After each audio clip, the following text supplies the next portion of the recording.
যাদের হাতটা তোমার কাছে মায়া লাগে, পছন্দ হয় রে আল্লাহ, ওই হাতের উসিলায় আমরার জীবনের গুনাহ মাফ করে দাও আল্লাহ। আজকের মুনাজাতের হাদিয়া সোনার মদিনায় সবুজ গম্বুজের নিচে সোনালী রওজা পাকে আমার দয়াল নবীর দরবারে কবুল আর মঞ্জুর করে নাও।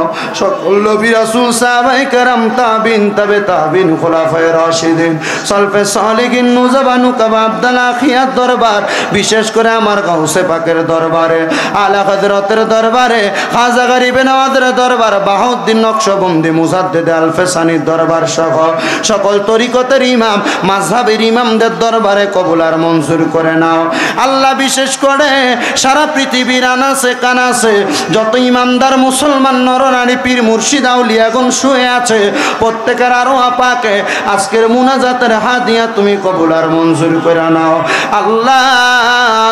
আজকের মুনাজাতে কে জানি হাত বাড়াইছে, কার জানি জগতের মধ্যে বাবা নাই, যেই বাবা রিক্সা চালাইয়া মাটি কাইটা মাথার গাম পায়ে ফালাইয়া পরের বাড়িতে বদলার কাজ করে সন্তানরে মানুষের মতো মানুষ করার জন্য আব্বা এত কষ্ট করছে, আজকে যার এমন আব্বা জান অন্ধকার কবরে রে আল্লাহ, আব্বার কবর তুমি আল্লাহ জান্নাতের বাগান বানায়া দাও। মনিব অনেক সন্তানের আঘাত বাড়াইছে, যেই সন্তানদের জগতের মধ্যে মা নাই, যেই মা 10 মাস 10 দিন গর্ভে ধারণ কইরা সন্তানের প্রসব বেদনা সহ্য করতে মার বড় কষ্ট হয়েছে আল্লাহ। যাদের এমন মা দুঃখিনী অন্ধকার কবরে রে আল্লাহ, আমার কবর তুমি আল্লাহ জান্নাতের বাগান বানায়া দাও। মনিব কত এতিমেরা হাত বাড়াইছে, মাও নাই বাবাও নাই, জনমের এতিম রে আল্লাহ। যে এতিমেরা মা বাবা হারাইয়া আল্লাহ তোমার দরবারে রোনাজারি করে কান্দে, আমার নবী না বলেছে কোন সন্তান যদি মা মারা যাওয়ার পরে বাবা মারা যাওয়ার পরে রব্বির হামহুমা কামা রব্বায়ানি সগীরা বইলা কান্দে, আল্লাহ তুমি নাকি পানিটা মাটিতে পড়ার আগে তার মা বাবার জীবনের গুনাহ মাফ করে দাও আল্লাহ। যাদের এমন মা বাবা কবরে, আম্মায় আব্বার কবর তুমি আল্লাহ জান্নাতের বাগান বানায়া দাও আল্লাহ। যাদের মা বাবা বেঁচে আছে হায়াতের মধ্যে বরকত দান করে দাও, আম্মা আব্বার খেদমত করার তৌফিক দান করে দাও ও আল্লাহ। বিশেষ করে এই এলাকার যত মানুষ ব্যবসা বাণিজ্য কাজকর্ম করে, প্রত্যেকের ব্যবসা বাণিজ্য কাজে কর্মে পড়ালেখার মধ্যে বিদ্যা বুদ্ধি বাড়িয়ে দাও। আমার অনেক প্রবাসী ভাইয়েরা বিদেশ থেকে দোয়া চাই আল্লাহ, আমার প্রত্যেক প্রবাসী ভাইদেরকে তুমি কবুল আর মঞ্জুর করে নাও।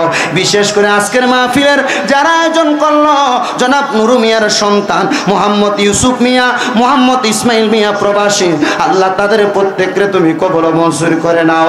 আমার সুমন ভাই দুবাই থেকে দোয়া চেয়েছে, 1900 এলাকার যত প্রবাসীরা বিদেশ থেকে দোয়া চায়, ইউসুফ ভাইয়ের বন্ধু বান্ধব প্রত্যেককে তুমি কবুল আর মঞ্জুর করে নাও আল্লাহ। সিলেটের মুসলমানরা আল্লাহ বন্যার কবলিত পানিতে বড় আত্মহারা হইয়া তাদের ঘর বাড়িগুলা বিলীন হইয়া যাচ্ছে। সিলেটের বন্যায় কবলিত আমার মুসলমান ভাই সহ প্রত্যেক ধর্মাবলম্বী ভাইদেরকে তুমি হেফাজত করো। সিলেটের মুসলমানদেরকে বন্যার পানি থেকে হেফাজত করে সুন্দর সাবলীলভাবে জীবনযাপন করার তৌফিক দান করো। সিলেটের উপর থেকে তুমি আল্লাহ তাআলার সকল প্রকার নজর দিয়া তাদেরকে তুমি রহমত দান করো রব্বুল আলামিন।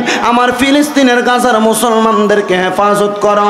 বিশেষ করে রব্বুল আলামিন পর্দার অন্তরালের যত মা বোনেরা দোয়া চায়, আমার যেই মুরব্বী বাবারা, যুবক নওজোয়ান ভাইয়েরা, ছোট ছোট মাসুম বাচ্চারা দোয়া চায়, প্রত্যেকের খাস দোয়া কবুল করো। আমি অদমের কাছে মাঝে মাঝে ফোন করে বিভিন্ন মানুষ দোয়া চাই গো আল্লাহ, নাম জানা অজানা প্রত্যেকের দোয়া তুমি কবুল মঞ্জুর করে নাও আল্লাহ। যতগুলা দরখাস্ত করলাম দোয়া চাইলাম, জানি না আমি গুনাহগারের হাতের উসিলায় মাফ করবে কিনা, তবে আমরা তোমার কাছে জানি তোমার কাছে সবচাইতে প্রিয় তোমার বন্ধু মুহাম্মদ মুস্তাফা, ওনার উসিলায় তুমি প্রত্যেকটা দোয়া কবুল আর মঞ্জুর করে নাও। ওরে যার নাম রেখেছো তুমি মুহাম্মদের রাসূল, সেই নামের উসিলায় দোয়া করো হে কবুল, আল্লাহ করো হে কবুল। যার নাম রেখেছো তুমি মুহাম্মদের রাসূল, সেই নামের উসিলায় দোয়া করো হে কবুল, আল্লাহ করো হে কবুল। আল্লাহ মরণের আগে বারবার তাওয়াফে বাইতুল্লাহ জিয়ারতে রওজে রাসূলুল্লাহ নসিব করায়া আখিরি জবানে মধুর কালেমা পড়ায়া দিয়েন লা ইলাহা ইল্লাল্লাহু মুহাম্মাদুর রাসূলুল্লাহ সাল্লাল্লাহু আলাইহি ওয়াসাল্লাম। আসসালামু আলাইকুম ওয়া রাহমাতুল্লাহ।